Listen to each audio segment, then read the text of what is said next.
Oiartzungo Haurtzaro ikastolan hondakin organikoak ez dira dagoeneko hondakin huts. Egunero, jaso eta bereizi egiten dituzte, eta Irungo Kolbik enpresak egiten dituen konpostagailuetako batera botatzen dituzte. Udalaren eta ikastolaren elkarlanari esker, egunero, 100 kilo zabor organikok baino gehiagok bizi berria hasten du. Adibidez, erabiltzen dugun barazki guztien hondakinak edo, erabiltzen ez duguna gero, horrea botatzen dugu. Janari hondakin hori guztiak konpostatzailera bideratzen dira, dagokion prozesua jantoikoak arduratzen direla, eta ateratzen den produktua ez dela azken finean dena nahasia eta gaizki botia garai batean samarkozea botatzen zen, baizik eta egiten dena, zera da, konpost bat sortzen da, gero baratzetarako. Makina konpostagailuak zizurkilen egiten dituzte.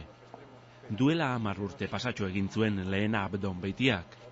Ideia, Europako direktiba batek eman zion. Zabor organikoaren arazo geroz eta handiagoari aurre egiteko, hondakinari sortzen zen tokian bertan irtenbidea ematea da honena. Organikoen kasuan, bertatik bertara konpostatu eta konpostori inguruan erabiltzea hobesten du direktibak. Hala, zaborraren arazoaz gain, garraioarena ere konpontzen baita. En la misma directiva estaba la idea... Direktiban bertan zetorren in situ konpostatzearen ideia. Pertsona bakoitzak bere ekarpena egin eta alduen neurrian hondakin organikoen arazoari irtenbidea topatzeko bidea. Arazo larria da gainera. Zabortegietara botatzen ditugun hondakin organikoek metanoa sortzen baitute. Eta metanoa CO2 baino 25 bider kutsagarriagoa da. 25 veces más contaminante que el CO2. Gure makinak egiten dute konpostajea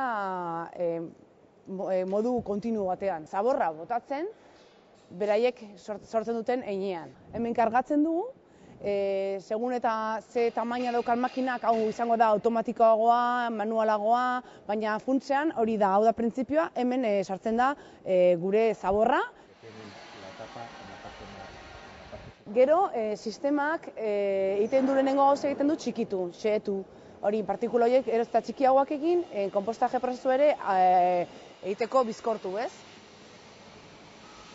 Aurretik ordea, konpostatzea egoki gerta dadin, baldintzak jartzen hasi behar du erabiltzaileak. Konpostatzea prozesu natural aerobio bat da, batez ere bakterioek egiten dutena, baina baita onddoek eta beste mikroorganismo batzuek ere. Jatorri vegetaleko hondakinen nitrogenoaz gain, bakterioek energia lortzeko karbonoa beharrezkoa dute, horregatik txirbila. Segurtasun arrazoiak medio, makina ezin da ireki lanean ari den bitartean. Zilindroak erdian daraman ardatzak palak ditu inguruan, helize gisa. Hortik konpostagailu birakari izena. Hondakin organikoak xehetzeko, hasierako palak hau zorrotzekoak dira. Erdialdetik aurrera berriz, palen diseinua barruko masa aurrerantz bultzatzeko pentsatua dago. Pala hauek, egunean ordu erdiz baino ez dute lan egiten. Konpostatzea, hondakina bota orduko hasten da. Elementu mekaniko horiek guziak kontrolatzeko mikroprozesagailu edo PLC bat erabiltzen da, ordenagailu bat azkenean. Programa ezberdinak ditu sartuta, bezeroak dituen beharren arabera. Eta ikusten duzunez, hemen dago temperatura erakusten ari da, sensorea makinaren hasieran, hori da hasierako temperatura hori igotzen joango zaigu, hemen ikus dezakegu barruan ja 55 gradu ditugula, 55 barkatu, eta temperatura hori igotzen joan behar da. Konpostaje prozesuan hori iritsiko zaigu 55, 60 gradutara. Atea zabaldutakoan, temperatura jaitsi eginda, baina masa barruko neurketak konpostatzea ez dela gelditu esaten digu. Ordenagailuak temperaturaz gain beste faktore batzuk ere kontrolatzen ditu, hala nola, ezetasuna eta oksigenoa. Ezetasuna 150-etik jaitsi edo 165-etik igo ez dadin programatua dago. Tarte horretan egiten dute lan bakterioek. Eta oksigeno nahikorik ezean, konpostatzea baino usteltzea da gertatzen dena. Eta gure makinen egiten duguna da, hasieratikan prozesu guztia dago, helburua da, baldintza guztiek egokiak egitera, hori zenbat eta hobekien eta azkarren egin daiten, eta kontrolatuta beti.